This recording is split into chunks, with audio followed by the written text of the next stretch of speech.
at OneYoungsta, holding it down, bringing that street geek and nerd soul. What is up, my people? Today, all year, coming with another wonderful episode of That's Right, Doppio Dope. It's myself, this man right here. You know him. You love him. Look, if you don't know by now, I just want you to think of NBA All-Star, Purple Heart winning. Right. Like, and don't forget the Olympic powerlifting champion, Clement Bryant. I mean, just don't lie to the people. Don't lie to the people. But I'm good. What's good? You ready to get into this? Yeah, we got some good news over the last couple of days. Some good stuff going on. I guess we could start out with the homie Jonathan Majors. Yeah. And thank you guys for coming in. Big shouts to the chat. We got Marquise Collins, got some other people that's lurking and stuff. Make sure to hit that thumbs up. Thank you for coming through. Jonathan Majors, he got cast in the Marvel Cinematic Universe. No, let's just he didn't get to get cast. He had to come up. Oh, yeah, it's true. It's like his agents and managers and his lawyers he has to have a good team because he's gone from Last Man of San Francisco, which was the A24 project. Mm-hmm. Then he went to Lovecraft Country, and now he is gonna be the villain in Ant-Man 3, and he's Kang the Conqueror. So you know that role is going, if they do it right, that's not just gonna be an Ant-Man centric role. That's gonna affect other things in the franchise. Yeah, and the good thing about this is,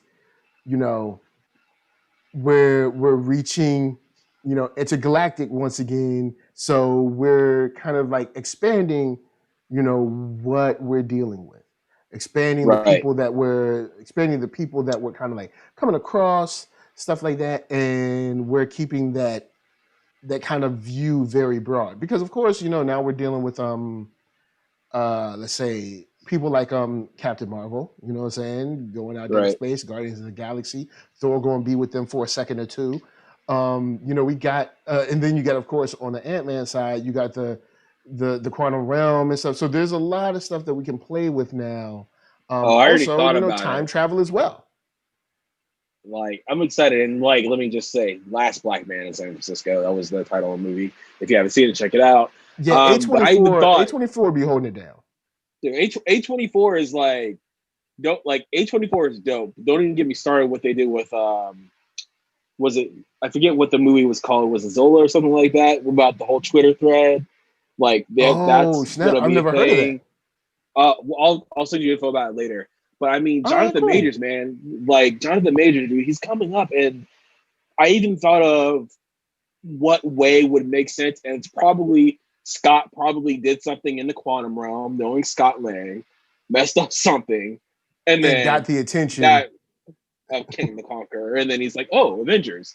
Oh, I can conquer another world." Oh, hold up, they beat Thanos? What? Right. It's like, okay, now I must conquer them. Right. They must be about some real stuff. I mean, maybe a situation like, whoo, thank God Thanos out of the way. Now I can do what I want. I mean, that's also likely too. Yeah. So especially since we have the whole Thanos wins storyline over in comics. Yeah. Yeah. Thanos wins no matter what. But yeah, man, I'm excited to see what happens. This one I didn't really expect. Probably not at all. And let's just say Ant-Man for Kang, it's a weird situation where I wonder if we're gonna deal with someone where is it gonna be where he's kind of lightly involved? And I'm gonna get to the article in a second, but kind of lightly involved, or a situation where he's heavily involved as the main villain of the episode of the movie, or sort of episodes, since these movies are played out like shows. Is it a situation where no, Kang the Conqueror wins and he has to tuck his tail at the end of the movie and go get help? Right. But Deadline reported exclusive after star making turn in HBO's hit series Lovecraft Country that joins the bomb. Jonathan Majors is now ready to make his mark in the Marvel Cinematic Universe in a big way. Majors has been tapped for one of the lead roles in the next Ant-Man movie opposite Paul Rudd and Evangeline Lilly. The studio had no comment because there ain't nothing we can do now because we can't get out there and be splashy these days. But sources close to the project say he is likely to play the supervillain Kang the Conqueror. And since this is Deadline, I'll lean and be like, yeah, it's pretty much a slam dunk on this.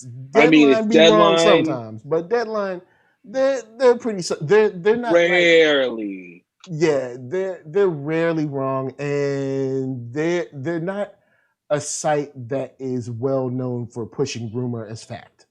So right, and the guy who scooped it, Justin Kroll is always on a roll. He came from Variety. He was dropping Variety, so now Deadline has him. Deadline and Variety are sister companies, but so he's a Deadline now, and so like if he's saying something on good fact, it's likely truth.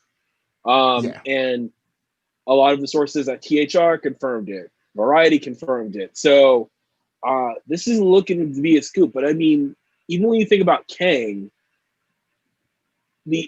don't forget that he's Iron Lad. His younger self was Iron Lad, who was AKA Nathaniel Richards. And now that we have a black Kang the Conqueror, you know where my mind's going. Yeah, you know what? You're right. So basically, say it.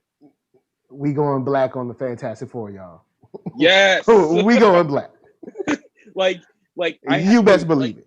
Like I was like, wait, Iron Lad, Ramata, Immortus. I was like, wait, Reed. That's like how my mind opened up, and then also Young Avengers too. Yeah. Like he's integral to all of this. Yeah, if we get that. But yeah, the article just goes on to kind of like praise what's been going on, talk about Peyton Reed and stuff, and Kang has fought against like Thor, the Avengers, everybody. So that's the gist of the article. But the good news is like your boy's stepping up. You know what I'm saying? Now all we got to do is get that Birds of Prey. Get that Black Canary show. You know what I'm saying? So Letty can go on to come up, get Journey Smollett out there. You know what I'm saying? Get her TV show. I have a suggestion for you that if this is courtesy of my friend Brittany Rivera. She was like, what about Journey for Sue Storm? Here's my ideal fan casting if we went black with Journey a Fantastic Four. Storm. So you get William Jackson Harper as Reed Richards. He played Chidi on Good Place. You get Journey as Sue Storm. For Johnny, I'm thinking it could be Caleb McLaughlin. It could be because he's young enough, I think, by now to be be there.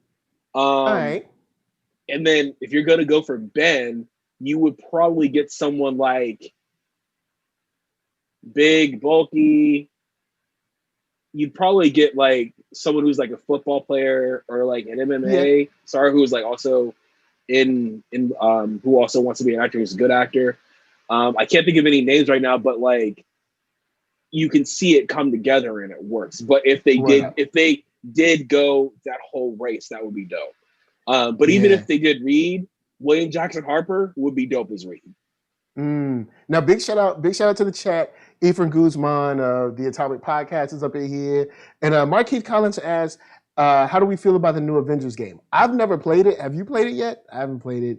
Woo! For me, it's not my type of game.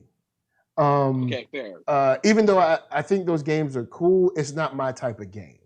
I like more like retro platformers. I like beat 'em ups. You see me play Streets of Rage or Aztez on here. Love me some Sonic. Don't sleep. Love Tetris. Tetris. There's some Asteroids type new games like Hyper Sentinel that I play that are like high def versions of like Asteroids or something like that, or Centipede or something like that. So something like that. Geometry Wars. But right now I'm hardcore into Street Fighter V and Dragon Ball Fighters.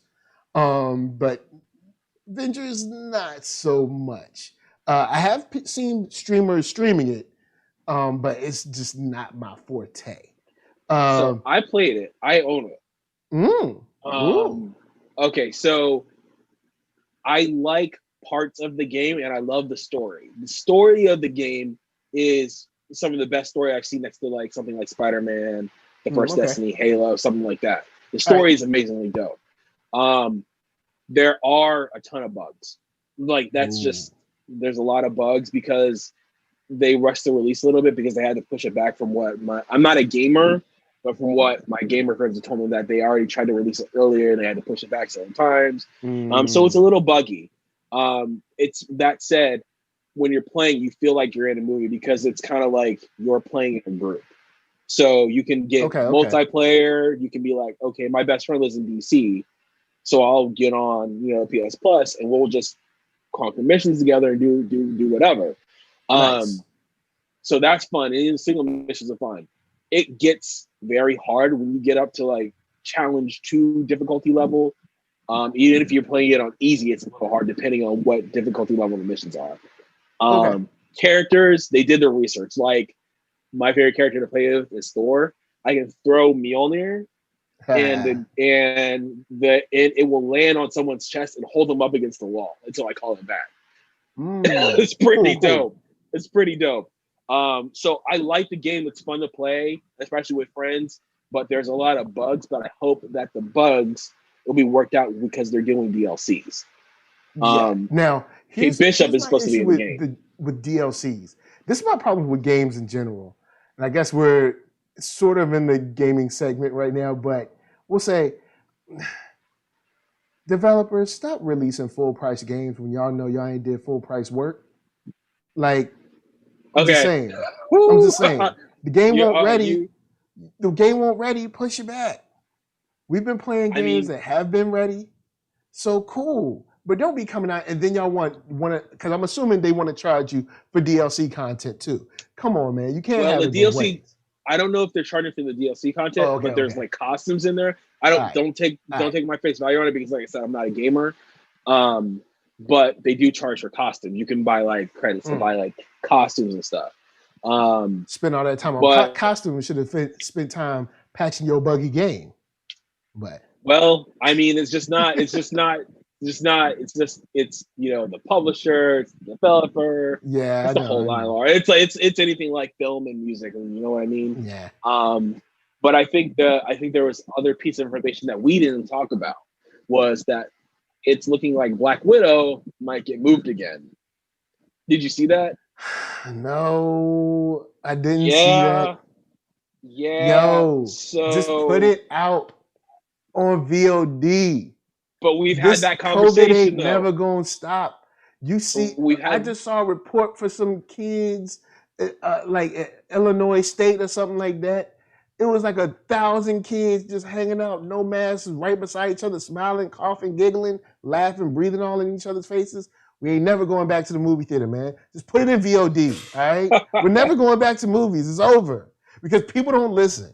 So since they ain't listen, we ain't never gonna get no MCU because people are like, oh, well, I'm just gonna have a party at the college, instead of staying home. And now we don't get no Black Widow. It's not confirmed yet. For all intents and purposes, it's still November 6th, 2020 as the release date. That ain't happening. But yeah, so they're looking at they might be releasing it internationally. I've read some stuff on Twitter this morning before I went to the doctors. You mean the countries that handled it properly and that? Okay, no problem. Go ahead. But it's interesting to me because in the past, Marvel was usually very careful to like release it before US internationally because of spoilers. Because once the spoilers get out, because they pack so much into the movies and the post-credit scenes that by the time that someone gets out of the movies are going to be spoiled. Yeah, they're going to be on Twitter in 2 seconds. They're going to be on Twitter during the movie. Blah, blah, blah, blah, blah, blah. Oh my God, Black Widow just jumped out of a plane. She did. Oh my God, she just hit like Yeah, you're right.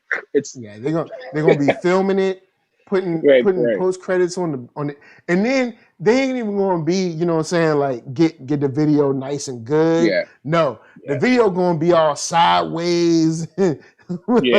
It's gonna be jumbling around. It's gonna be somebody with the most wiggliest hands on the planet, and and we gonna be on YouTube trying to be like, what's up? I think the Hulk did something. I mean, I still think the best way to do it is a hybrid release where you do, okay, if you want to do it internationally, okay, well, cool, we'll release it internationally. Okay, drive-in theaters in New York and Los Angeles, boom. Any other theater gets the movie, and then you got it on VOD. So all points are covered. Yeah. And so while theater distributors here in New York might get pissed, might get upset about it, there's other chains that are at least still getting some sort of impact from the movie. Yeah, release it on VOD.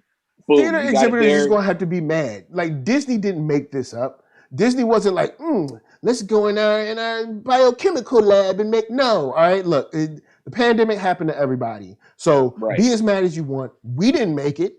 There is someone who you can be mad at that knew 2 months before we knew anything, but we'll let that go. Let's not get into politics. It's not Disney's fault. It's not Fox's fault. It's not Universal's fault. It's like y'all getting mad at the wrong person.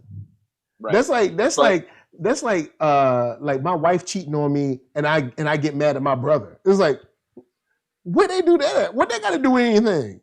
Right. It's a whole. What you mad at him for? It's a whole thing, man. So I mean, I like at one hand.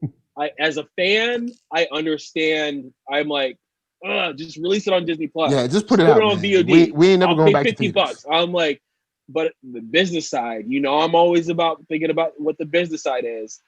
Mm-hmm. The theaters don't make any money off of it as it is, which is why they charge $10, $12 or a buck on a popcorn and $7 for a medium soda. It's like, I'm not judging and I'm not making fun of them, but that's just what the reality is. So that's why that stuff is so expensive when you go to the theater. Which is why I dropped $30 in Milan. I was like, yo, if I go to the ArcLight, if I take my girlfriend to the ArcLight, $17.25. Okay, I've already hit the $30. I already hit it. Yeah, because once you get that $30 popcorn, you know what I'm saying? Pretzel sticks and all that. But like, yeah. And so y'all get y'all money's worth. All right. When you get out of the movie theater, you go and you get another refill and you take that refill home. Don't be letting them give you one scoop of popcorn for $13. All right. You know what I'm saying? Look, you better go fill that thing up one more time. Be like, I get free refills, fill it to the brim. And take that joint home with you. Hey. No, hey, Michael said it, not Clement, okay? Just refill that drink to the brim, fill that popcorn to the brim. You see this. But yeah, man, so that's Black Widow's going on. But also, if they move Black Widow, if it's official that they move Black Widow later on this week, that means it's likely going to affect Falcon Winter Soldier, WandaVision, Loki, Hawkeye, Shang-Chi, everything that Doctor Strange too, everything, because we all know it's an interlocking universe, and the fact that Ant-Man is also part of that now that's going to be longer until we get Kang the Conqueror. So it's a whole thing where I'm like, okay, cool, great, cool, okay, great, Kang the Conqueror, cool, that's going to happen. Oh, but now Black Widow might be pushed. So it's a whole thing. But there's a lot of She-Hulk got a director today, an executive producer. Okay. That happened today. And then also the Mandalorian trailer, which I knew we were going to speak on. Yeah, we'll get into the Mandalorian right after this question. What up, Kid at Heart? Nice to see you. Ephraim Guzman says, what do you guys think of drive-in theaters? Should they show movies there besides showing the oldies? Yeah, I'm like, look, drive-in theaters is probably the safest way we can go see a movie right now. Roll them windows up, you know what I'm saying, and watch your film. You know what I'm saying? I'm like, look, the only thing is there's very few drive-ins now. Now they have been converting like large parking lots, like Walmart has large parking, or like Targets, or like usually college stadiums or something like that. But yeah, drive-ins, I'm all for drive-ins. So I'm definitely down for that. But besides that, man, I'm like, put that thing out so we can see it. All right. Got me waiting all this time for Black Widow so I can see everything else. I'm missing all this MCU goodness because y'all ain't putting nothing out. And I mean, like, the two things I was going to bring up, I think I brought this up on a past video chat, but was about a month ago, they had FYC Emmy screening for The Mandalorian, for the first 2 episodes of Mandalorian at the Rose Bowl here in Pasadena. So I got an invite to go. Apparently somebody lost my number. I told you this. But, Lucasfilm, where y'all at? But Yo, Disney, where y'all at? But it was fun. It was like they had a whole thing. They had a step and repeat for our car. It was a whole thing. They gave us food. We had the windows up. People were bugging. They had a DJ. They had a whole everything. So it was fun. So ain't nobody. Good. So people forgot NERDSoul's information. Forgot my contact. Right. See, Disney, I'm watching you. All right, I'm watching. I mean, we got to talk about something Disney related later on because I have a question for you. But cool. But so yeah, like I'm for driving theaters, and also I'm reading reports now that Tenet actually had adverse effects on theaters because of social distancing probably wasn't adhered to, and a lot of other stuff. So now theaters are worse off because Tenet released. So it's like I didn't read the whole report, granted, because I was getting my blood drawn at the same time. Was feeling a little woozy. Doing that, need some cookies and juice. It was like, what's going on? But oh man, I still need cookies and juice. But anyways, so yeah, man, it's a process, man. But as a fan, I want to see it in the drive-in. Of course, I want to see it with 7.1 surround sound, Dolby surround sound. Gonna scare the SHI, whatever out of me. But but on the business end, I'm also like, I can't disagree with everything that they're going on. So and also Disney this week or in the last couple of weeks have been going through a lot because controversies with Mulan. They're just doing the COVID stuff. Like it's a whole 9 yards. So let's talk about The Mandalorian then. Mandalorian season 2. We got pictures like 2 weeks ago, and now we got that trailer. Yeah. What'd you think? I'm excited. I'm ready to get back, and I'm glad that it seems like there's you jump out of the frying pan into the fire. Like, because at the end of last season, you're like, okay, cool. Well, hey, it all worked out. You know what I'm saying?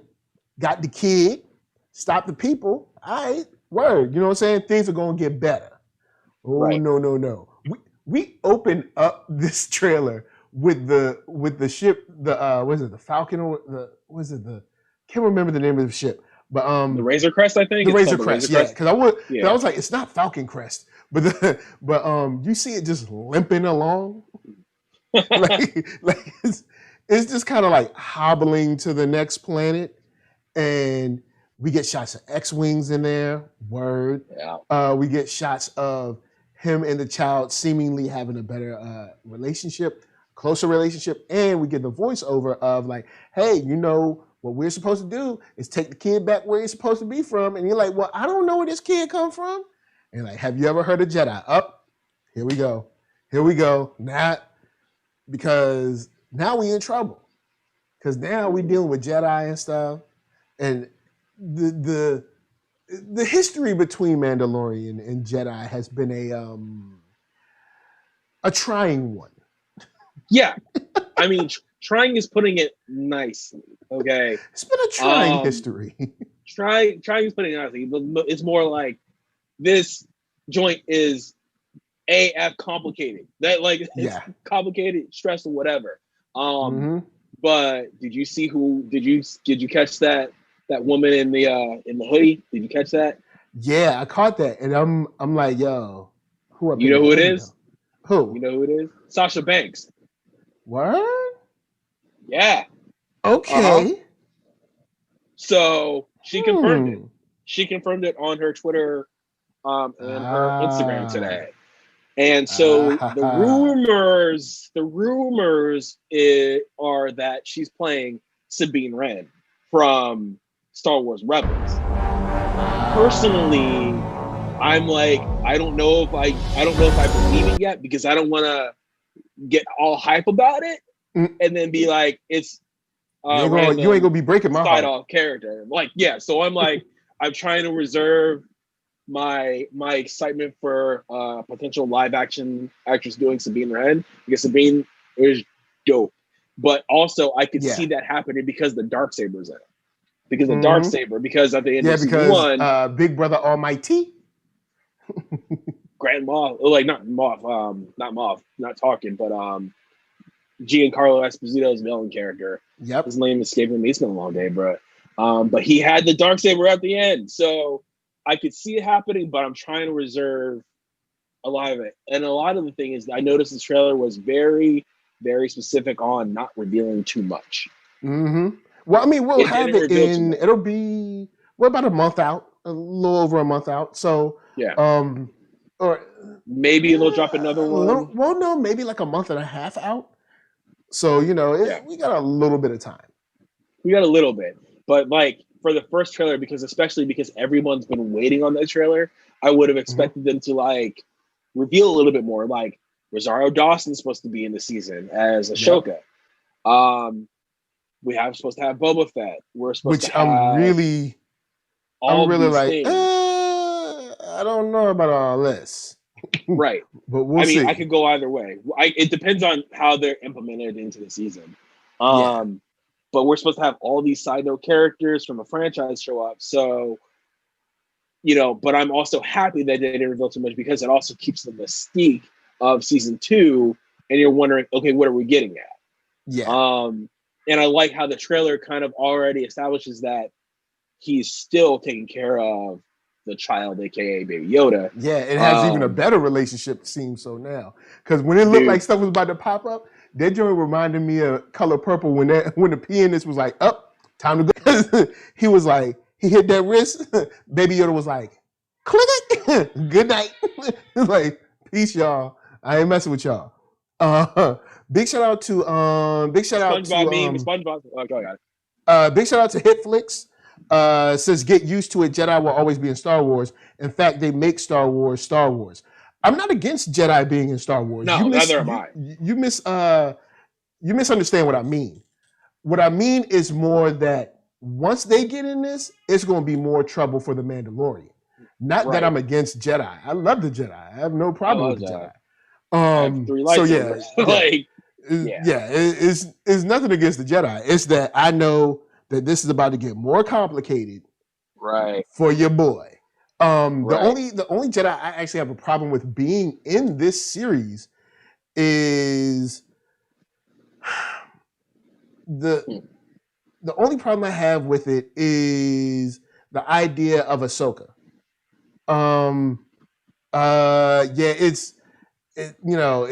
Guys, don't worry about the freeze. We be back. But the idea of Ahsoka, because I've talked about this with a couple of other Star Wars heads on the channel before. Once you start bringing people into this show like Ahsoka, you start bumping against continuity in a way that might be troublesome later on. You know what I'm saying? The people are going to be asking more questions. People are going to be like, hey, you know what I'm saying? Why is she here? Why wasn't she there? That kind of thing. And I think that's fair. But I'm sure they're going to write it in a way that's interesting, but we found through our history with Lucasfilm that the story group is not really as powerful as we think. We find out the story group, J.J. Abrams was like, hey, I want to do this. And it didn't seem like the story group was anywhere around. It was just like, this is just what he wanted to do. And I'm cool with that, but then don't say you also have a story group controlling continuity if you're just going to let someone go and make movies about whatever they want to, and without thinking like, hey, you know, you could bring this person back, but people are going to ask questions because, one, we're retreading. Two, we've had tons of storyline where, like, it was never ever mentioned, even, you know, tangentially or anything, no feeling of the force, no nothing, and now all of a sudden, just in 2 seconds, he's back. So, you know, we'll see. That's my only thing. I don't mind a Jedi being there. I would like to see a new Jedi, or maybe another Jedi that doesn't rub continuity in a weird way that's going to make me ask questions. Because, you know, Ahsoka Tano is my favorite Jedi of all time. And bringing her here now makes me ask the question of, okay, well, where was she then? Where was she then? Where was she then? And that's the problem of bringing characters, especially when a lot of us thought we were doing this show to get away from that. You know, to get away from tying ourselves down to the prequel trilogy or the original trilogy. Let's step into something new. Guess what? The galaxy didn't happen in just one place. The galaxy is all over. And we can go to other people. There's more than just 14 people in the galaxy. You know what I'm saying? So, okay, I hear you. That's the only thing that rubs me the wrong way, but I'll see how it plays out because I still love the show. I think it's key, and also the fact, the one thing, like, if it what I got to be very diplomatic the way I phrase this. If it were just any other creative team, I would have the same kind of reservations. But because it's Jon Favreau, and because you have Dave Filoni, which is pretty much like the closest thing to George Lucas, right? Yeah. And he has a fundamental understanding more than a lot of people that I've seen with Star Wars. Sure, you still have the story group, but also I think Ahsoka was deeply involved in the creation Ahsoka of is like his baby. His baby. So if it were anybody else, I would have doubts. But because it's Dave Filoni, and because he's involved, and because he did Rebels, where Ahsoka came back into it, and he did Clone Wars with Sabine in Rebels, I think that if Ahsoka is in The Mandalorian Season 2, that one, they'll answer the questions about along the way of where she's been and what she's been up to. Kind of in the same way that the Winter Soldier is going to address where Agent 13's been since Winter Soldier or Civil War. So I kind of think having Dave Filoni on board makes up for all of that. Yeah, because that's also probably thinking like hindsight now, you were bringing on Dave Filoni to create a brand new, you know, big first Star Wars TV series. That's like, okay, meaning we're going to probably get some introduction to season 1, then we're going to do whatever we want in season 2, if we get to that point. Back then. So I'm thinking retroactively that that's probably what they were going to do, because it wasn't like they waited till season 3 or season 4 to bring in on all these characters. They were like, okay, boom, we got that story out the way. Let's tell it. Let's go for it. Let's bring in Boba Fett. Let's bring in Ashoka. Let's bring in Sabine. Let's do this. Let's do that. It's like, that's the only thing that I'm kind of like, maybe you'll go for positively. And I guess it's just because since I know Ahsoka is Filoni's baby, sometimes like you want your kid to shine so much, and it's like, yo, look, she has already shined. Many people love her. Let her be where she is.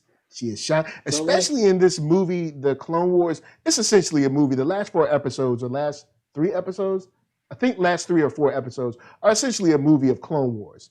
And it's essentially an Ahsoka movie. They close it out and it's perfect. Ahsoka's dope. You know what I'm saying? It's crazy good. It's like, just leave it on a high note. You keep playing this tune, and it might not be as great as you think it'll be. But once again, I love the show.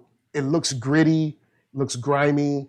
It looks like a war-torn galaxy that's trying to figure out what's our next steps. Because even in the first season, I thought it was cool that it was like, Well, who's in charge? No, Like, no one. is No the one's in charge. Republic in charge? I mean, right now it seems like the Empire is kind of in charge in this area, but they're not in charge. But they've got the guns, so so I like that world. You know, I like being in that world. And I but, know, and I know ahead. all of this. All I was gonna say is like, I know we're all speaking subjectively right now because we have no idea if any of these characters are officially confirmed. Yeah. The rumor is the deadline's confirmed it. They've said it, but until we get that series, we have no idea. So it's all speculation. I'll say this: Disney, look, y'all sleeping. I know you got my info. Why? All right, why? I mean, why are you doing they me ain't like got they ain't got my info. So I mean, you know, I'm just saying. I mean, you got in there though. You was in there. So I mean, I got lucky. You was in there. They got my info. Lucky. You know me. Yo, Disney, what up, man? Why y'all sleeping on me? Y'all hating? You know, what did I do? What, was I too critical? Too bad. All right? To send the invite. Anyways. Send the invite. Don't make me come at you again for this. Dang, chill. You intense, bro. But with that said, it's only Tuesday. It's only Tuesday. Let me simmer it down. It's only Tuesday. It's only Tuesday. It ain't Saturday. It ain't you know, simmering Saturday, simmering Sunday. Like we ain't there yet. Okay, we ain't there yet. Tuesday. So Netflix said, "I love Ahsoka and the Clone Wars, and I'm iffy of her being live action. I can see a huge problem too." So kind of you're saying the same sentiments that you're echoing. You know. Yeah, it's. But I know we've got a good actress, so now we just gotta. They just gotta pull it off. They just gotta pull it off in a way where it, you know, where it kills. You know what I'm saying? So. Right. So we'll see, man. I mean, there's, you know, I'm trying to reserve all my excitement for Mandalorian because on the off chance it's off, I don't want to be too sad, but I'm still hyped for the show because everything about season 1, even like Ludwig's score, I'm still bumping that on the regular when I'm driving down the 405. I'm still like, I'm still going, and I'm like, it's dope. So, you know, I have high expectations for season 2. So we'll see what happens. Yeah, and also, Mandalorian is the 30th. Excuse me for the early. I think I said 12th, but it's the 30th October. So we're a little bit over a month out. But it's gonna be nice. It's gonna go back. It's gonna go wide really quickly. Yeah. So yeah, man, I think, you know, we're looking forward to really good stuff. Trying to think if there's anything else that we need to cover. Oh, Ray Fisher. What happened with Ray Fisher? Oh, you didn't hear? Nah. Jason Momoa came out and supported Ray Fisher. Supported him doing what? So with the original, you know, all the drama that's been going on with Ray Fisher and Warner Brothers lately, right?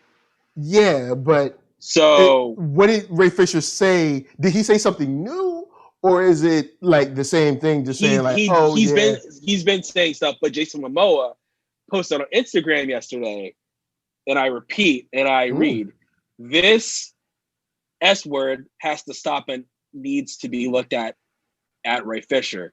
And everyone else who experienced what happened under the watch of at WB Pictures needs proper investigation. I just think it's effed up that people released a fake Frosty announcement without my permission to distract from Ray Fisher speaking up about the S word way we were treated on Justice League reshoots. Serious stuff went down. It needs to be investigated, and people need to be held accountable. # I stand with Ray Fisher. Aloha Jay. Wow. Okay. That was yesterday. So basically, backtracking to the original part where Ray Fisher came out against Jeff Johns, John Bird, and Joss Whedon, literally an hour later, WB Pictures announced a Frosty the Snowman live-action CGI hybrid movie starring Jason Momoa, produced by John Berg and produced by Jeff Johns. So, and I was like, this seems really, really, coincidental, lightly suspicious that you're releasing this announcement when he's calling out 2 of the 3 of the same people that are listed in your press release for this movie. So me knowing the business and thinking like, okay, I don't want to say anything and I don't want to accuse anyone because who knows what's going on behind the scenes. But I was like, I wonder what's up. And now Jason Momoa is saying, like, it's getting to a point where this is playing out. This is playing out in the media, and it's getting very nasty. Like, it shouldn't have gotten this far to begin with. Man. And I know that's hard considering in hindsight, but again, that we only know so much of what Ray and now Jason is saying. But yeah, man, it's getting rough. I can't remember something like this playing out the same way. This is interesting because I already believed I wasn't surprised with what Ray said. It was now when somebody's like, yo, somebody was unprofessional and somebody was, demeaning people on set and doing this thing. It's kind of like, it's not a surprise to me. It's more of just like a disappointment. But I believed it when Ray said it in the first place. It's interesting that apparently there's some people out here that didn't believe it until someone else jumped in, and I'll just leave that where it is. We see y'all. You didn't believe it when someone said it until someone else said it. I'll let that sit on y'all. But this does change the game considerably. Just like when another accuser comes out, it changes the game. It intensifies what's going on. And that's been Ray my Fisher thing. said it, and at first they were like, "Oh, he crazy. He just on his own. Don't trust him." Blah blah blah. Now Jason Momoa like, "No, he ain't lying. It's true."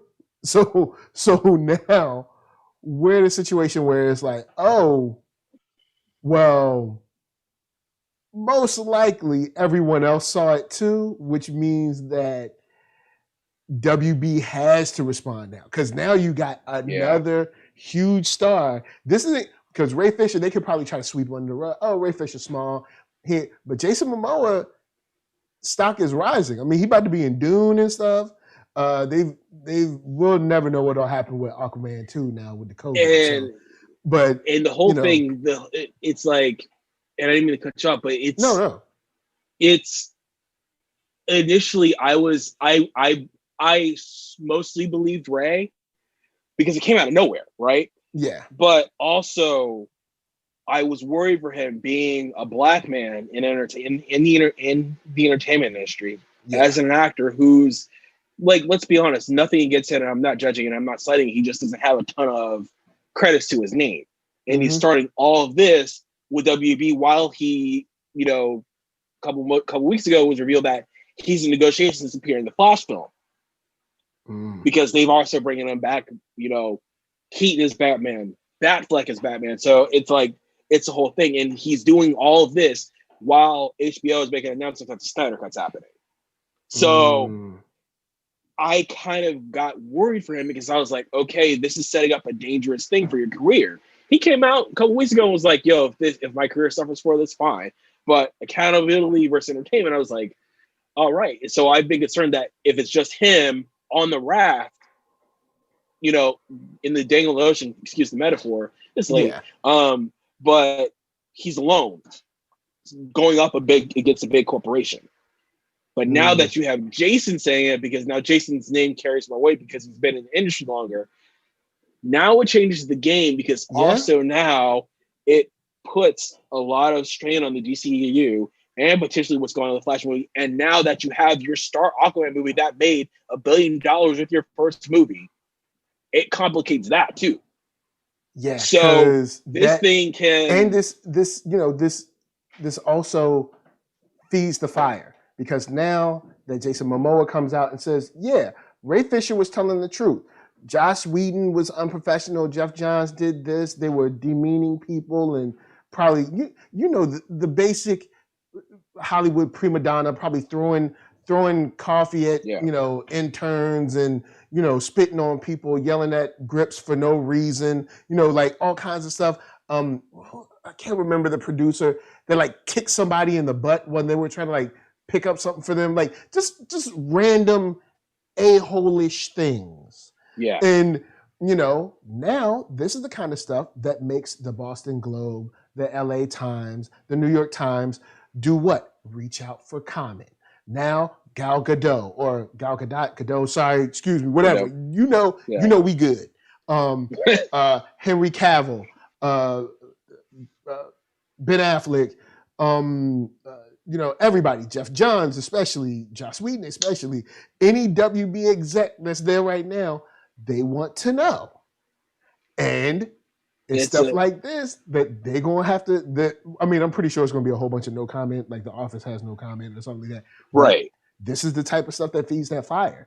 And I think even they know they have to make a statement, because if they don't make a brand new statement, speculation is the name of the game. So and also, if you don't want speculation when you just had a successful DC fandom, you know what I'm saying? You don't need this. You don't want people talking about like, I don't want to go see your movie because I feel conflicted, or I don't know about HBO Max because, you know what I'm saying, you don't want that. You know what I'm saying? And you want to nip this in the bud now. Yeah, and the thing is, Ray hasn't backed down. He for mostly every week since in the initial announcement, he's been pushing.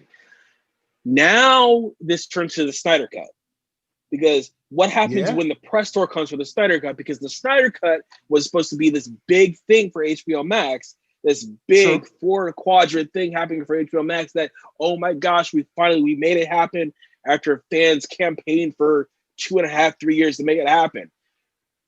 First question. First thing that comes out. So about this stuff with Joss Whedon, so about the stuff with Jeff Johns, and also it affects Jeff Johns because Jeff Johns is the showrunner on Stargirl. So that's a part of it too. So it's a messed up spider web. What did A-Train say? A-Train said you don't mess with the money. And right now, Jeff Johns, Joss Whedon, I can't remember the third person's name. John Berg. Me. Who? John Berg. John Berg. Bird or Berg? Yeah. Berg. Like iceberg. John Berg. All y'all are messing with the money. And don't think y'all above getting fired. Like, see, John. I'll say this, especially to Jeff Johns. Just because you did a good job with Green Lantern don't mean you the only person that can do a good job with Green Lantern. All right, let's be for real. Stargirl is also like, he's not the only competent filmmaker and showrunner in America. I agree. In the world, I agree. Actually. So I agree. I think a lot of times these, especially these types, because there's something these three men have in common, well-to-do, certain type people, they think they're irreplaceable. Right. This ain't the time. This is not the time. People that haven't had a voice for a long time are starting to realize their voice, especially on social media. This ain't the time for you to be acting like you can't be replaced, especially at a time when there's probably more people proving their talent with video than ever. I've seen some stuff shot from like Samsung cell phones that I've been like, yo, yeah, it's cheap, but this person knows the composition of a shot. This person knows comedy. Like, technology be danged. This person knows comedy. This person knows how to compose a shot. This person knows how to tell a story from someone arriving at a building to entering the building to going into the office. They know how to follow. So you ain't the only person that know how to do something. Now I agree with you, but there's two big things that complicate this. So first thing, Jeff Johns. Now I agree. Hold people accountable. And shout out to the chat. E equals MCU says Stargirl ain't making Avengers Endgame money. True, but the thing is, true that Stargirl. True. So not only is Jeff Johns the showrunner and writer of Stargirl and executive producer, I think he also created the character of Stargirl that was based off his sister who died in a plane crash. The press angle of that, you gotta be careful on it. Like, and I'm not excusing if whatever did happen on set. We don't know what the extent is because nothing's came out about Justice League yet. But the press angle of that is complicated. That's very complicated. And the other part of it is, just because someone knows tracking shots and know how to direct, do they know how to work with the studio? Because look at Josh Trank, for example. Not that I'm shading anything he did, but Josh Trank comes out with Chronicle. Okay, cool. This is hot. Okay, Michael B. Jordan's going to be in Fantastic Four, the reboot of Fantastic Four as Johnny Storm. Cool, great. Okay, and then what happens? And then he makes a statement after the studio messes with the final cut. From what I remember, what the story was, can they work with the studio? Can they accept studio notes? Are they willing to be collaborative? It's a whole thing, and I'm not trying to defend Jeff, but it just seems complicated. It just seems like when it comes to those, everybody's first time is their first time. Right. It just seems like whenever we're talking about the underserved folks, we have to be so trepidatious. Let's not front like Jeff Johns was some star TV show maker and showrunner. Let's be real. True. He was a comic book writer. All of a sudden, did we not know that he was producing, like 14, 15 shows and we just didn't know about it? No. Right. His proximity to power gave him the seat in which he sits. And that proximity of power is not always power. And that power might say, you messing with the money, you gotta go. Because you can still say created by such and such. You ain't gotta be a showrunner. You are not guaranteed show running spots. And it's true. It's just we'll see if it gets to a point where the details, like actual concrete details of what happened during the reshoots of Justice League come out. Mm-hmm. Then things might change. People gonna be reaching out. They're gonna be like, assistant directors, directors, anyone who worked on. I mean, we've seen these emails before. An email's going to go out to just about everybody in LA. If you or someone you know worked on the set of Justice League 2017, 18, 17, whatever, please have them contact us. They don't care if you was working for craft services, because now they want to know. Because see, now Jason Momoa done thrown in his too. So now, first it was just some lonely black man by himself saying that the white man treated him wrong. Now, the man of color, who is essentially cast sort of as a white man to a certain degree, has now thrown his hat in, who makes even more money than this guy, is more well-known, says, no, Ray Fisher's telling the truth. So now you've seen these emails. The email's going to come out. If you have any comment, if you know anything, please, because they're going to try to get their way up. They're going to go from craft services to the grit, to the lights, to everyone, to the co-producer, to the and now let's just play devil's advocate, right? And I know we got to probably wrap up soon. No, you good. We good for a couple minutes. We good. But now that Jason has thrown his hat into the ring, because he did an Instagram post, so it was like, okay, he did an Instagram story about just saying hashtag I stand with Ray Fisher with a pic from when they were at Comic-Con together. Mm-hmm. Now he has a post saying that the Frosty film was fake. What happens if Gal comes out in the next month and a half, now that Wonder Woman has also been pushed back to Christmas 2020? Because they pushed it back from June, they pushed it to August, from August to October, from October to December. So now Wonder Woman's supposed to be like, okay, Wonder Woman 2, okay, great. We got a great villain. We got Pedro Pascal, who is the star of The Mandalorian. We've already got toys. We already got lines. This whole thing is a domino effect that is willing that can take down pretty much every film that is scheduled to come out. Maybe the Flash might get. I know Ezra has had stuff going on, but it's like the ramifications of this. If someone else comes, if it's Gal, if it's Ben, because we know Ben has issues. Ezra probably won't say anything because he's Ezra, because he's got 2 or 3 franchises at WB right now.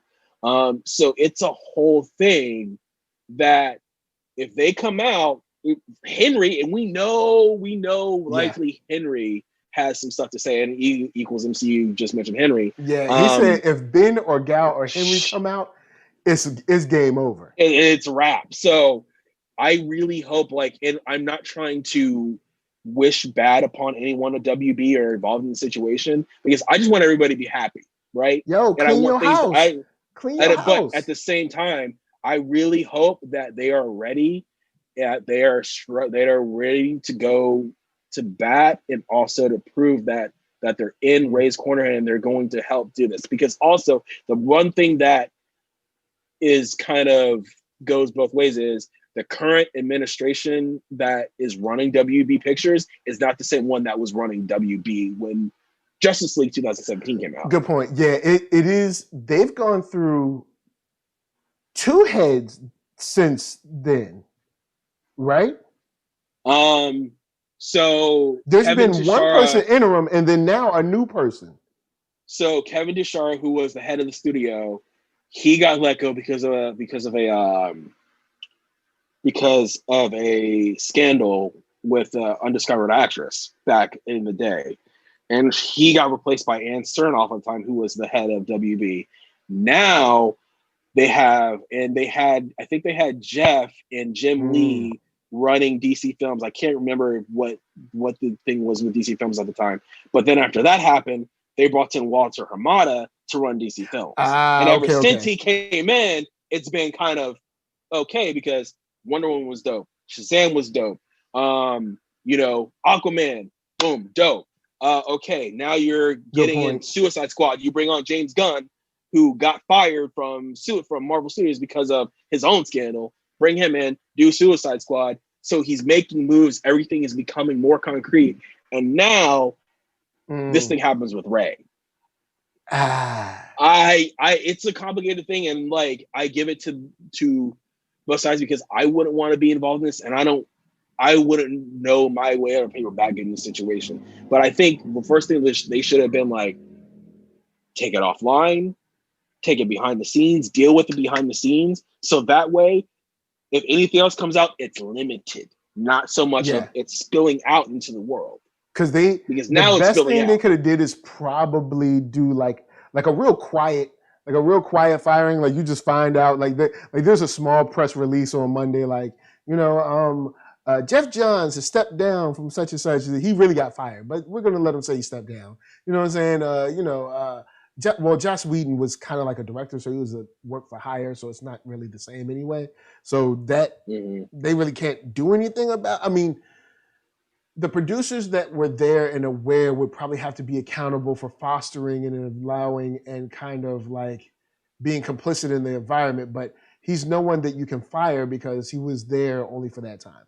But then John Berg is another one, you know what I'm saying, where it's and we don't know how integral John Berg was to the whole situation, because we knew about Joss. Joss was directing. Joss was messing with the script and doing the reshoots.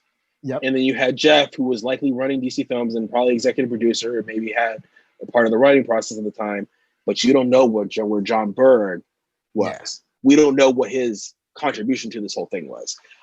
So I said, and I don't want to keep anybody else, because we got a good chat going on. But also, this thing is it's messy, man. It's like a soap opera playing out. On Twitter. And the thing is, because Warner Brothers isn't nip it in the bud, it's going to continue on. Because everybody, I don't think this is something TMZ cares about, but Deadline definitely cares. Hollywood Reporter cares. Variety cares. And then you'll have, by extension, from the business side and kind of the harassment side, LA Times, Boston Globe, Washington Post, New York Times, stuff like that. Maybe New York Post. I mean, New York Post. New York Post is but trash. And it's just like New York Post, like even their website is like, don't take us seriously. we saw how it affected Ben. We know there's been a little documentation about how Gal felt behind the scenes of working with Joss, just a little bit, not anything too damning. And now Jason. So you got to think.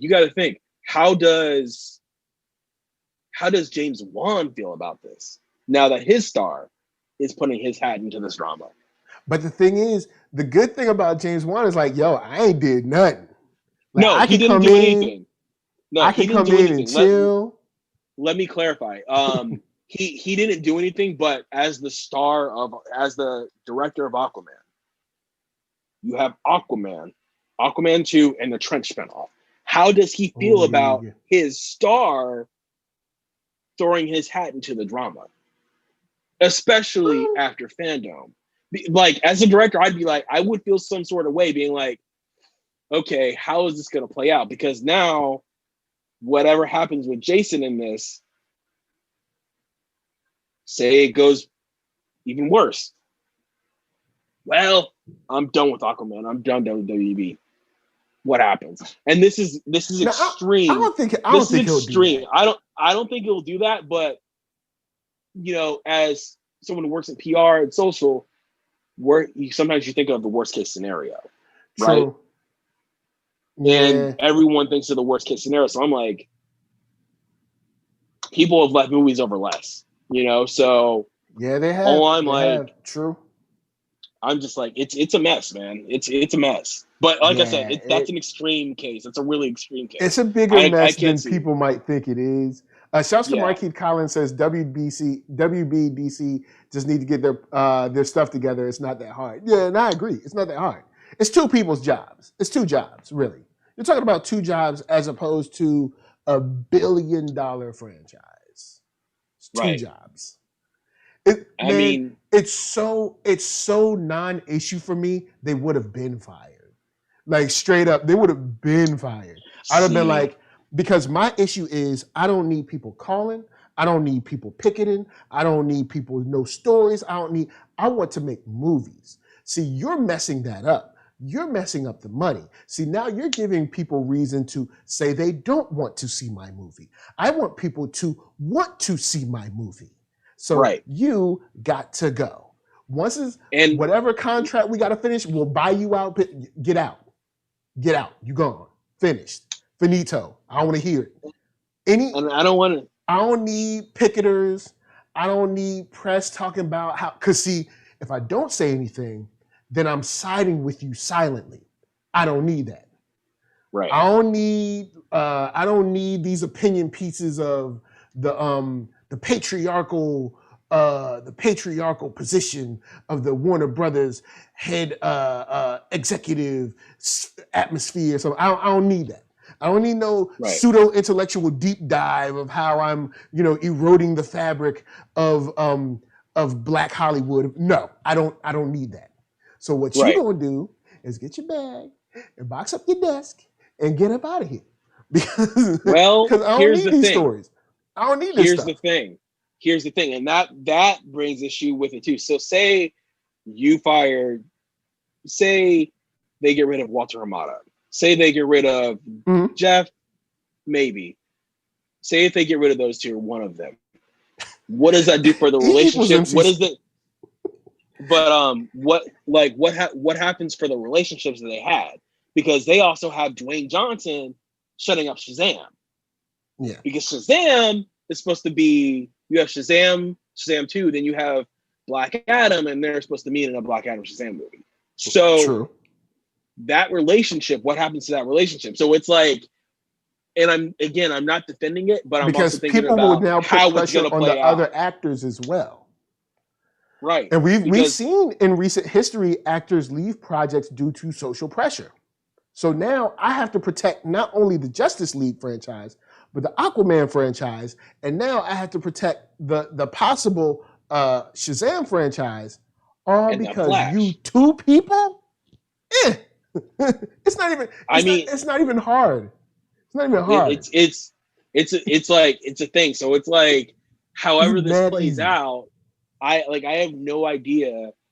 And I'm just waxing poetic and just thinking about poetic. But about poetic sounds good though. It's like, I mean, I'm just like thinking because, worst case scenario, I was telling you, I was dealing with something a couple months ago. So it's like, when you think about it, dealing with the worst case scenario, it's like, this is getting messy, and it's something that, and I hope Ray has a career over this, because I actually liked Cyborg. I love what he did with Cyborg, and like, he was the best part of the movie. Him and his father's relationship was a really good part of the movie. It was so good, and the way when the introduction to Cyborg, when you come in the Justice League movie, his introduction, his stature, the way he was standing as Cyborg, you could tell that this dude was conflicted over what happened to him in his body and losing out on his football scholarship and everything. And I'm like, I remember being in the theater, and I think tired AF, and I was like, the Snyder cut is going to change. Is going to change, or matter of fact, change, and as well as elevate, kind of his status as well. Because there's going to be another round of kind of like fervor for Gal, for Jason, for Ben, all those people, because now we're kind of seeing it again as it was supposed to be seen. And hopefully it'll be good. So like I said, like I'm waxing poetic, and I really hope that that the damage is minimized as much as possible. And I hope that Ray has a career over it, because like I said, I like what he did. I remember like watching him the whole movie and being like, dude, this dude is dope. I'm glad that this was when Cyborg was supposed to have his own feature film back in the day. Yeah, because there was, and I was like, okay, now they released it. They tried to do they did their MCU thing where they were like Flash, Cyborg, blah blah blah, and then stuff just didn't happen the way they thought it would happen. No, and so, like I said, and like, I'm not trying to judge anyone. I'm not trying to cite anyone. I'm not trying to start some Twitter war drama. I'm just stating what is the likelihood of damage, and who's going to be the most hurt, and who's going to come out of it, because it's going to be rough. Yeah. Well, it doesn't have to be rough, but we'll see how that plays out. Yeah. But with that said, we have exercised the demons this evening, y'all. You know what I'm saying? Big shout out to the chat. E equals MCU. No, he don't care about DC. You know what I'm saying? Big shout out Don't mess up the church's money. Don't mess up the church's money. That's funny. Marquise Collins, Ephraim Guzman, Sun on Shine, Kid at Heart, Netflix, had Charlie Go Bill in the house.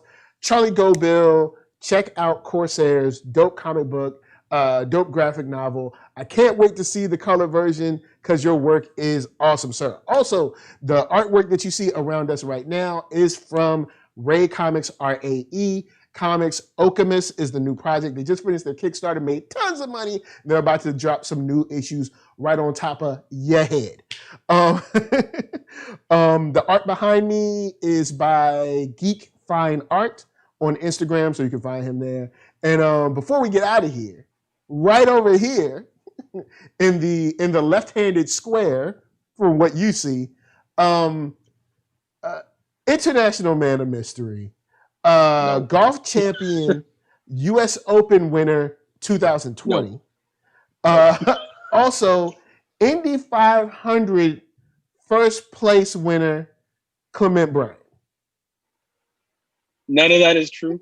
I'm not cocky. I am humble. I try to be humble. Just putting it out there. Anyway, I'm a humble man. I'm just being chill. Anyways, like, okay. Anyways, Twitter, Instagram at Clement Bryant. Follow me. I talk about, of course, movies and TV, but also social media marketing, PR, fitness, health, and comic books. Yeah. And guys, you can see us plus Nate Miller, and we'll have a special guest for you this Sunday for Lovecraft Country, so that'll be fun. Yes. Lovecraft Country has been awesome. Thank you guys for all the support you've thrown the show, because I've been seeing a lot of views on that. I didn't even know I was getting a lot of views until I happened to like look the other day. I was like doing something else, and I was like, oh, so it's cool. But of course, NERD SOUL, Facebook, Instagram, Twitter, all in places. Make sure you get a shirt from shop.thatnerdsoul.com. Make sure you check out that thumb button right below. It's a like button. Hit it. Just click it. You can hit that thumbs up, or you can hit that thumbs down. You hit that thumbs down, I'm going to send Kang the Conqueror after you. And he's going to be conquering your butt up and down the street. All right? Then wow. Podcast if you want to listen. Spotify Music, get your listen on. And until next time, this is from us to you. We're going to leave y'all with Arcatron, ARCKATRON. Tomorrow we got Beast Vibes Life, straight up fire. There's a whole bunch of stuff going on in hip hop right now, so it's going to be super duper fire. And it'll be live, of course. But Arcatron will be there, and we got some joints from him for you right now. So from us to you, we're saying thanks for watching. And of course, peace. Later. Peace. What? All right, cool. We out, y'all. Oh, man.